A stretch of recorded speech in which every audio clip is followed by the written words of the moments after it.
నా జీవితం ఇక అయిపోయింది, నా బ్రతికిక లేదు, నా బ్రతుకులో ఏ మేలు నేను చూడలేను, నేను పాతిపెట్టబడ్డాను, విసర్జించబడ్డాను, తృణీకరించబడ్డాను, ఒంటరినైపోయాను, ఏకాగ్గా ఈ మట్టిలో కలిసిపోయాను అని అనుకుంటుంది ఎవరు? నాటబడిన విత్తనం. దాని పరిస్థితి కూడా అలాగే ఉంది. కానీ నిజానికి అసలు జరుగుతుంది ఏంటంటే, అది పాతిపెట్టబడిన తర్వాతనే అది చనిపోయి దానిలో నుండి ఒక జీవం బయటకు వస్తుంది. ఆ నాటబడినటువంటి ఆ మట్టిలోండి పెకలించుకొని తనకు తాను దూసుకొని బయటికి రావడం ప్రారంభిస్తుంది. మరి నాటబడినప్పుడు ఏమనుకుంది అది?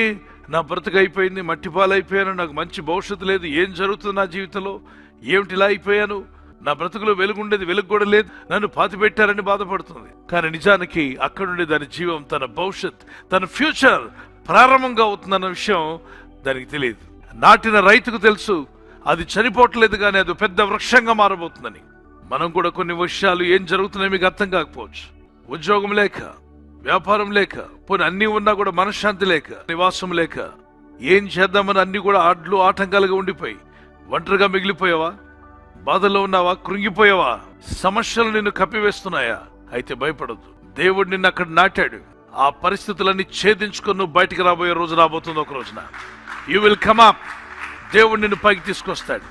ప్రభు మిమ్మల్ని ఆశీర్వదించే రోజు రాబోతుంది. మీరు తప్పక పైకి వస్తారు, జయిస్తారు. ఆయన కృపగల దేవుడు, దయగల దేవుడు. ఆయనను ప్రేమించు వారికి సమస్తము సమకూడి మేలు కొరకే జరుగుతున్నాయి, కానీ కీడు కోసం కాదు. ఆ విత్తనం అనుకుంటుంది నేను ఒంటరిని అయిపోయానని, కానీ మేలు కోసమే జరిగింది. పాతి పెట్టబడినప్పుడు నా బ్రతుకు అయిపోయింది అనుకుంది, చీకటి పాలైపోయానని, కానీ అది మేలు కోసమే జరిగింది. ఒంటరిగా పాతి పెట్టబడింది, అది మేలు కోసమే. మట్టి పాలైపోయాను, మన్ను పాలైపోయాను అనుకుంటుంది, అయినా అది మేలు కోసమే. ఏం జరుగుతుందో ఆ విత్తనానికి తెలియకపోవచ్చు, కానీ నాటిన రైతుకు తెలుసు, నాటిన మీకు తెలుసు, దానిలో జీవం ఉంది. ఆ జీవం బయటకు రాబోతుంది.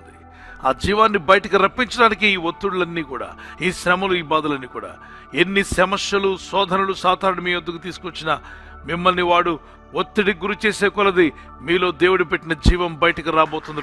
జీవం బయటకు రాబోతుంది.